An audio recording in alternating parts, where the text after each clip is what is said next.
Hello and welcome everyone to a new video on your channel, Mr. Tech Tips. Before watching the video, don't forget to subscribe to our channel. Don't forget also to like this video.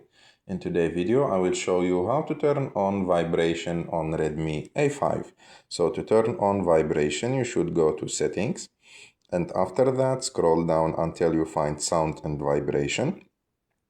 And after that, scroll down until you find vibration and haptics. Click on it. And as you can see, like here, use vibration and haptics is activated.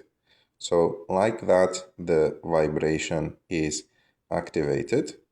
And if you want to activate the vibration when you receive a call, you should don't put your phone on silent mode.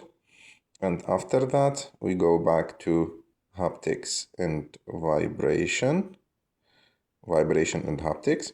And as you can see, ring vibration now is activated. So when someone call you, your phone will vibrate. I hope that you like this video. If you like this video, don't forget to subscribe to our channel to like this video and see you in the next one.